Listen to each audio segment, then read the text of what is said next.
길었던 예수님의 산 위에서의 설교가 끝이 나고 산에서 내려오자마자 나병 환자를 고쳐 주셨습니다. 우리가 언뜻 보면 두 사건 사이에는 연결성이 그다지 없어 보이지만 사실 마태복음의 전체 구조 속에서 보면 7장의 산상수훈과 8장의 치유 사건이 연결되어 있다는 것을 알 수 있습니다. 마태복음의 구조를 한번 봅시다. 마태복음은 그 중심이 5개의 강화라는 것은 특정한 주제를 강의하듯이 쉽게 풀어 이야기하는 것을 강화라고 합니다. 마태복음에는 이 5가지 강화가 중심축을 이루고 있습니다. 왜 5개의 말씀, 설교를 배치했을까? 그것은 바로 예수님의 말씀이 모세 오경과 대비되어서 모세보다 더 뛰어난 권위를 가지신 분인 예수님을 보여주려고 의도적으로 구조를 만들었습니다. 예수님께서 산 위에서 말씀을 마치시고 백성들의 반응을 보니까 29절에서 율법학자들과 달리 권위가 있다. 이 반응은 예수님의 말씀이 모세보다 권위가 있다. 율법보다 권위가 있다. 라는 백성들의 말을 빌려서 예수님의 탁월함을 보여주는 말입니다. 5가지 강화를 보면 먼저 첫 번째가 산상설교, 제자도에 관한 것이죠. 두 번째가 선교의 사명에 관한 설교를 모은 제자 파송 설교가 10장. 세 번째가 천국은 어떤 곳이냐? 천국 비유 설교 13장. 천국 비유 설교 7가지 비유가 뭐였죠? 시가교 누보진그, 씨 뿌리는 비유, 가라지 비유, 겨자씨 비유, 진주, 누룩, 보물, 그물, 7가지 비유로 천국을 설교하셨고, 네 번째는 교회 공동체의 질서와 생활에 관한 설교, 그리고 마지막 5번째가 재림과 종말에 관한 설교입니다. 각 강화는 하나의 설교가 아니라 그 강화의 주제에 맞는 여러 가지 설교를 한 군데 모아놓은 설교집입니다. 마태복음의 저자는 뭐를 잘하냐면 이 비슷한 것끼리 모으는 것을 잘해요. 산상수훈은 제자도에 관한 예수님의 말씀을 모아놓았고, 그 다음 우리가 보는 8장과 9장에는 기적을 모아놨습니다. 그래서 8장과 9장에는 기적 10가지를 모아놓은 모음집이에요. 천국 설교, 천국 비유 설교에는 천국 비유를 7가지 모아놓은 거예요. 그리고 각 강화 사이에는 뭐가 있냐면 이야기가 들어가 있습니다. 그래서 말씀 이야기, 말씀 이야기, 말씀 이야기, 말씀 이야기, 말씀 이야기가 마태복음에서는 5번 반복되는 구조입니다. 이 이야기는 예수님이 무슨 행동을 하셨느냐, 이걸 기록하고 있어요. 그래서 마태복음은 의도적으로 어떤 구조를 가지느냐? 말씀하시고 행동하시고, 말씀하고 행동하고, 말씀하고 행동하고. 그래서 예수님은 어떤 분이냐? 예수님은 말씀만 하는 분이 아니라 그 하신 말씀을 행동으로 보여주시는 분이다 라는 것을 구조를 통해서 보여주고 있습니다. 이제 이해가 됩니까? 자, 그러면 왜 8장과 7장은 어떻게 연결이 되느냐라고 하는 것을 우리가 한번 봅시다. 자, 7장에서 예수님은 마지막 결론으로 뭐라고 말씀하시냐면, 내 말을 듣고 내 말대로 행하는 자는 반석 위에 집을 지은 자다. 그에 반해서 말씀을 행하지 않는 자는 나하고 상관이 없는 자다. 5장에서 7장까지 설교하시고 8장에서 가르친 말씀을 실천, 행동하고 있는 겁니다. 예수님은 말만 번지르르하고 언변만 좋은 분이 아니라 몸소 가르친 것을 실천하는 모범을 보여주십니다. 그분은 말씀한 대로 말씀을 실천하시는 분이라는 것을 증명하는 것이 바로 8장, 9장에 나오는 기적 사건들입니다. 구체적으로 한번 오늘 말씀을 봅시다. 자, 1절에서 뭐라고 시작하냐면, 예수께서 산에서 내려오시니, 이렇게 말씀하세요. 이 말씀을 읽을 때마다 저는 기억나는 장면이 있습니다. 저는 흰돌산 기도원 출신이라고 말할 수 있을 정도로 학창시절에 여름방학, 겨울방학이면은 3박 4일씩 흰돌산 기도원에 가서 그때는 막 열심히 훈련을 받았습니다. 가보셨어요? 안 가보셨어요? 아유, 흰돌산 기도를 한 번도 안 가보셨어요. 가보셨어요? 대단하죠? 청소년 수련하면 막 6,000명, 7,000명이서 막, 그죠? 3박 4일 동안 막 장난 아닙니다.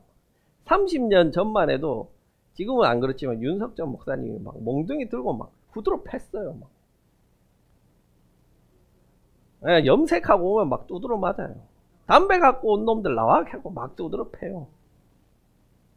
마지막 날 저녁에는 막 6시간씩 집회 막 기도회 하면은 담배 피던 애들이 막 담배 내놓고 무릎 꿇고 울고 막 회개하고, 그리고 방언 이 집회, 은사 집회 하면 막 방언 터지고 난리가 아닙니다. 그리고 이제 결단하는 거예요. 뭘 결단해? 내가 다시는 이렇게 안 살겠습니다. 내가 이제 다시는 담배 안 핍니다. 나쁜 짓 안 합니다. 이제 매일마다 내려가면 말씀 읽고 착하게 삽니다. 부모님께 효도할까? 부모님께 효도하겠습니다. 공부 열심히 하겠습니다. 꾸준 다짐을 하고 이제 내려오면 3일 갑니다. 3일. 흰돌산에서 내려오시니 산 위의 은혜와 다짐이 끝났더라. 희한하죠? 산 위에서는 막 내려가면은 막 내가 변화된 삶을 살고 뭐든지 할 수 있을 것 같고 완전히 변화된 삶을 살 것 같은데, 그 입구만 딱 지나 내려오면은 산에서 내려오시니 다른 사람이 되었더라. 이 교회라는 곳도 마치 산과 같습니다. 이 산과 같아요. 교회 와서 우리가 찬양하고 말씀 듣고 공부하면은 막 치유가 되는 것 같고 회복되는 것 같고 은혜 충만, 말씀 충만, 성령 충만해져서 또 세상으로 돌아가면 내가 또 말씀대로 살아야지, 이전과 같지 않으리라. 그런데 이 교회 문만 나가면은 산에서 내려가시니 은혜가 없어졌더라. 예수님은 어떨까요? 지금 예수님은 산 위에서 막 설교를 막 몇 날 며칠 동안 설교를 하셨어요. 그리고 이제 산 아래로 내려오시니 자기 입으로 말한 것들을 잘 실천했을까요? 말이 행동과 일치했을까요? 이제 재밌는 장면이 연출되는 거예요. 어떤 장면이냐면 예수께서 산에서 내려오시니 많은 무리가 그를 따라왔다. 이렇게 이야기해요. 자, 이 무리들은 누구냐면 갑자기 나타난 무리가 아니고 산 위에서 예수님께 말씀을 듣고 배운 무리들이에요. 산 위에서는 이 무리가 배우는 위치에 있었어요. 예수님은 선생님이에요. 산 아래로 내려오니까 이제 그 위치가 바뀌었어요. 어떻게 바뀌었느냐? 예수님이 말씀하신 대로 실천하는지 한번 보자. 지켜보는 자가 된 거예요. 예수님 말씀하시는지 말씀대로 잘 실천하는지 한번 지켜보는 거예요. 상황이 바뀌었어요. 나병 환자가 찾아와가지고 고쳐달라고 하는데 어떻게 하는지 한번 보자. 한 나병 환자가 다가와서 예수님께 절하며 말합니다. 주님, 낫고자 하시면 저를 깨끗하게 하실 수 있습니다. 우리가 이 나병은 너무나도 많이 들어봐서 잘 알아요. 나병이라는 것은 단순한 질병이 아니라 성경에서 나병은 부정한 자다. 부정한 자다라고 말해지는 내 존재 자체가 부정해지는 병입니다. 여러분들이 착각하면 안 되는 것은 성경의 나병은 우리가 나병하면 흔히 어렸을 때부터 이것만 봐가지고 그런데 문둥병만 생각한단 말이에요. 한센병. 근데 성경의 나병은 한센병을 포함하는 전체, 피부병 전체를 가리키는 거예요. 피부병도 나병이에요. 그래서 실제로 이 당시에 한센병에 걸린 자들보다는 피부병에 걸린 자들이 훨씬 더 많았을 거예요. 그들이 나병 환자의 대부분이었을 거예요. 피부병은 대단한 게 아니죠. 이 병이 대단히 심각한 게 아닌데 율법은 이 사람을 부정한 자로 간주했단 말이에요. 그래서 공동체는 이 나병에 걸린 자들을 격리시켰는데 이 격리는 감염될까봐, 옮을까봐의 격리가 아니고 그 부정함이 옮을까봐, 공동체가 부정해질까봐 접촉을 피하고 격리를 시켰던 것입니다. 그래서 이들은 자신의 그 존재의 부정함 때문에 공동체로부터 완전히 소외되고 격리된 자들이에요. 그래서 당시에 나병 환자를 만나면 사람들이 어떤 반응을 보였을까? 우리가 마치 농사일하다가 뱀을 봤어요. 그럼 에이구 깜짝 놀라면서 비명을 지르면서 뒤로 물러나듯이 나병 환자를 만나면 사람들이 아이고 이거는 상종 못할 거.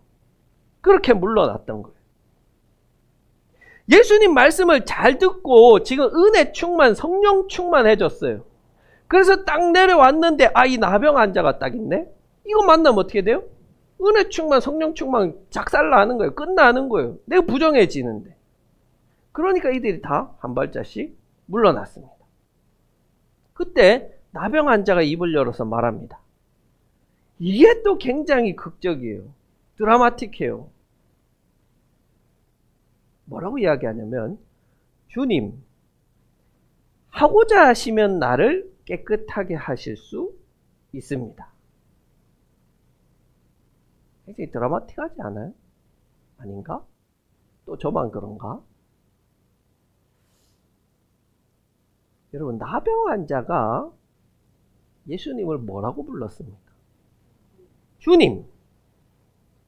지금 산을 내려오기 전에 한 마지막 설교가 뭡니까? 주님, 주님, 우리가 주님의 이름으로 귀신을 내쫓고 기적을 행했습니다. 그러니까 예수님은 뭐라 그래요? 나더러 주님, 주님 한다고 해서 하나님 나라에 들어가는 게 아니다. 이 설교 이제 마지막 딱 한 거예요. 그리고 내려와서 나병 환자가 만났어요. 그 나병 환자가 뭐라고 부르냐? 주님, 주님 이렇게 부르는 거예요. 재밌잖아요. 마태복음을 쓴 저자는 지금 의도적으로 이 말씀과 나병 환자의 말을 대비시키고 있는 거예요. 이 사람도 예수님을 주님이라고 부르네? 예수님은 그러면 이 사람을 보고 뭐라고 부를까? 뭐라고 할까? 주님, 주님. 난 널 모른다. 그렇게 말할까? 막 기대가 돼야 되는 거예요. 예수님 뭘 어떻게 하실까? 이 사람이 이렇게 이야기합니다. 하고자 하시면 나를 깨끗하게 하실 수 있습니다. 기적을 행하고 귀신을 내쫓은 자들이 받지 못하는 그것을 받은 그 고백을 하는 거예요. 예수님에게 자신의 병을 고칠 능력은 분명히 있는데, 예수님은 있어요. 다만 고쳐줄 의사가 있는지 없는지, 그것의 문제일 뿐입니다 라는 나병 환자의 강력한 믿음이 담긴 고백문인 거예요. 자, 먼저 나병 환자는 예수님의 능력을 믿어 의심하지 않았습니다. 예수님은 나병도 낫게 하실 수 있습니다.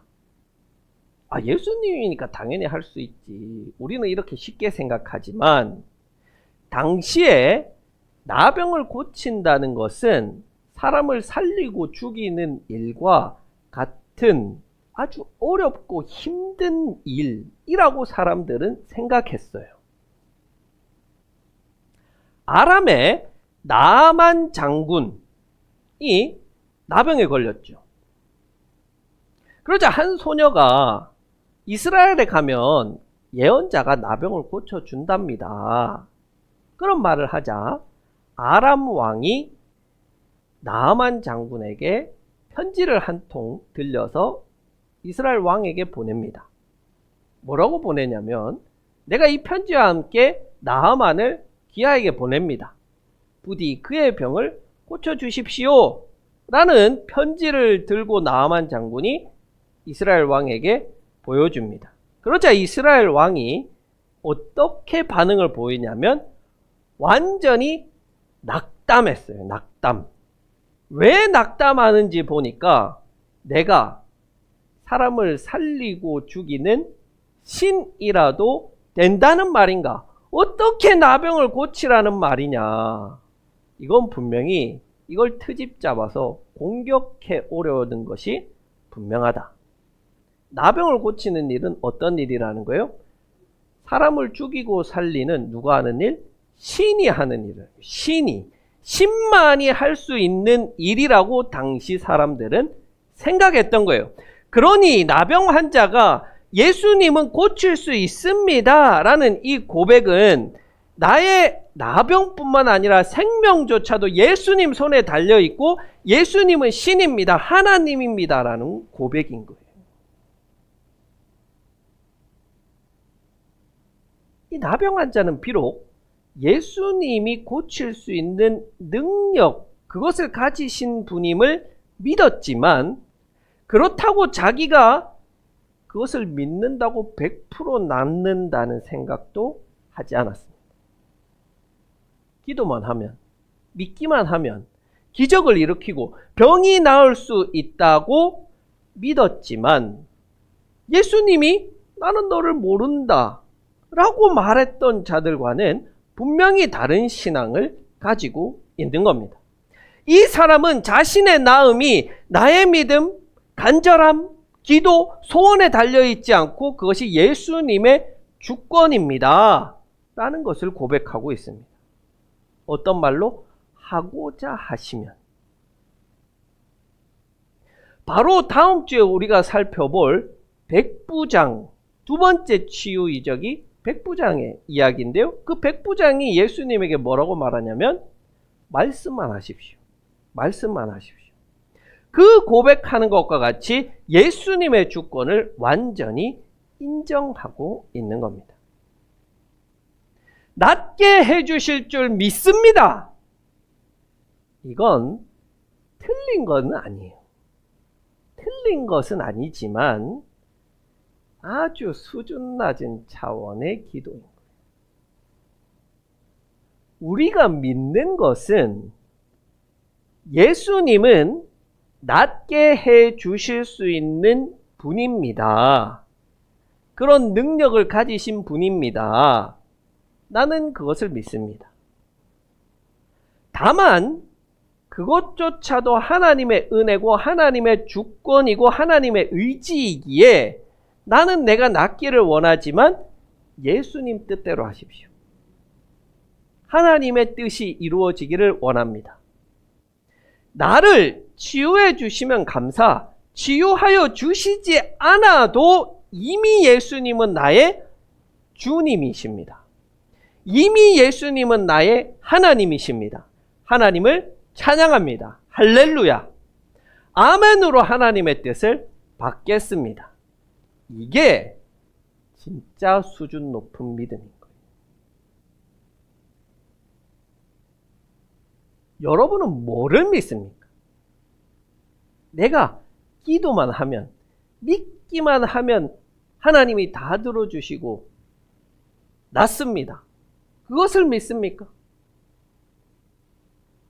나병 환자와 백부장은 예수님이 그런 능력을 가지신 분임을 믿었습니다. 낫고 낫지 않고는 내 기도와 의지와 믿음이 아니라 하나님의 것임을, 하나님의 주권임을 동시에 고백합니다. 그러니 나병 환자를 고쳐주지 않았더라도 나병 환자는 예수님을 원망하지 않았을 거예요. 아니요. 오히려 나의 기도대로 이루어지지 않아도 예수님은 나의 주인이십니다.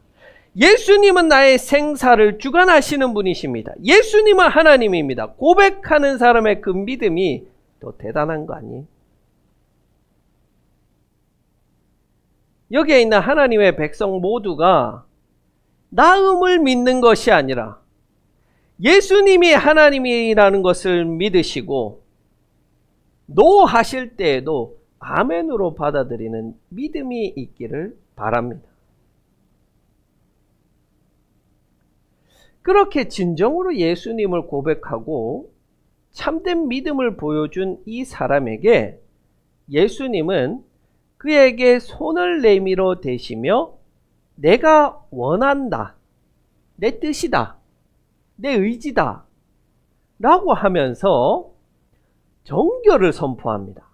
네가 나았다가 아니고 네가 깨끗하게 되어라. 깨끗하게. 정결을 선포하는 거예요. 아니, 예수님이 말로만 해도 충분하잖아요. 그렇죠? 굳이 손을 안 대도 되잖아요. 네가 나았다. 그래도 충분히 낫습니다.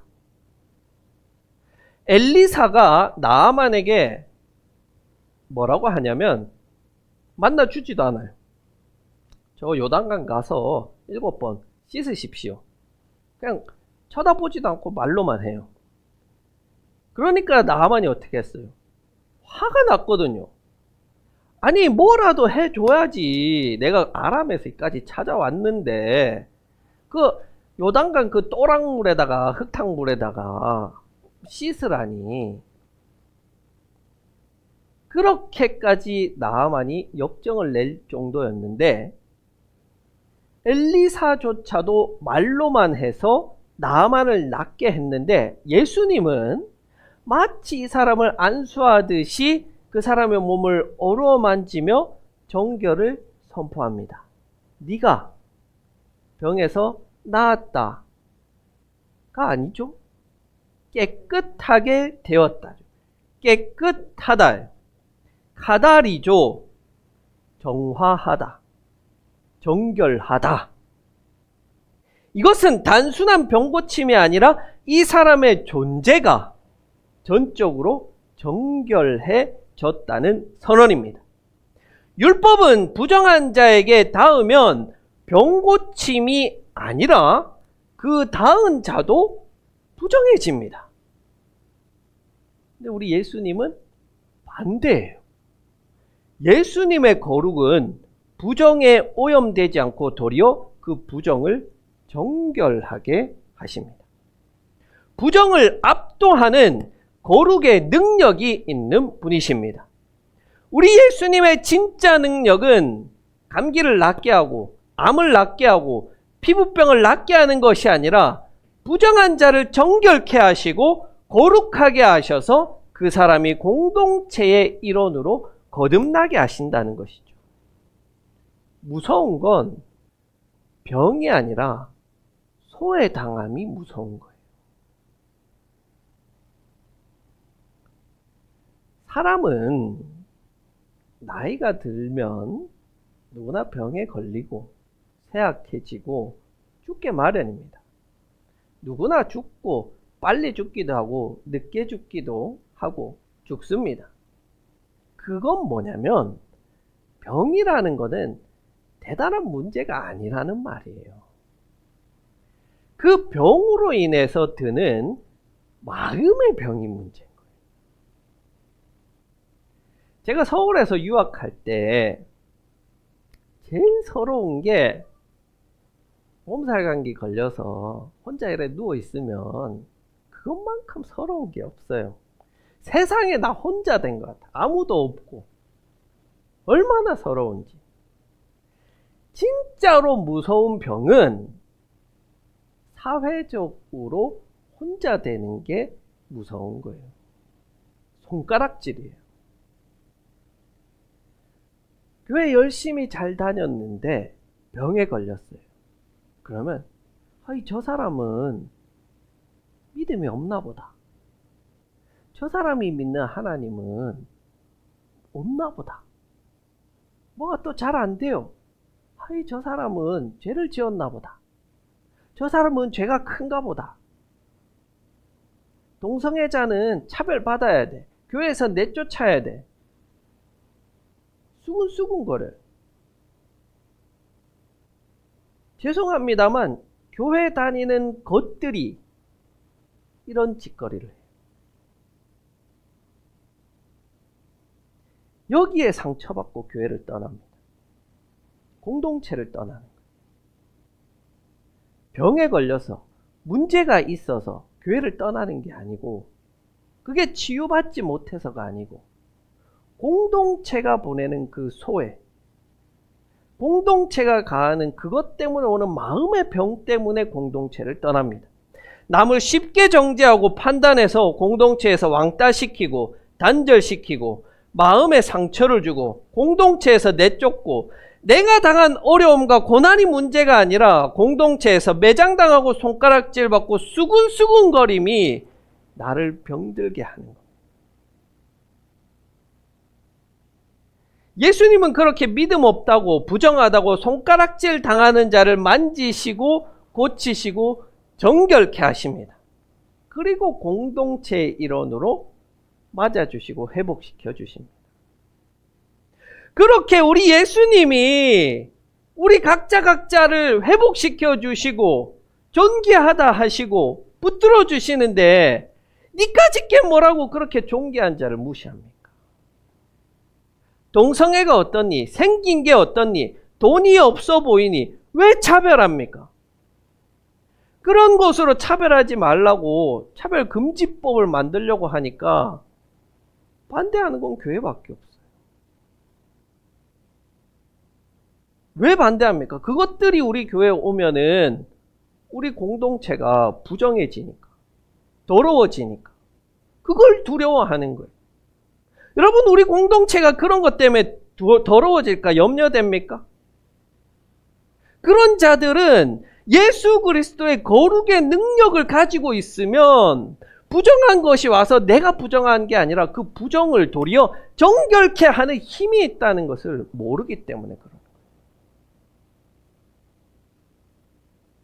우리가 할 일은 부정한 자들을 공동체에서 몰아내는 게 아니라 내가 예수의 거룩을 닮아서 부정한 자를 정하게 만들고 거룩하게 만드는 일, 그게 제자의 사명이에요.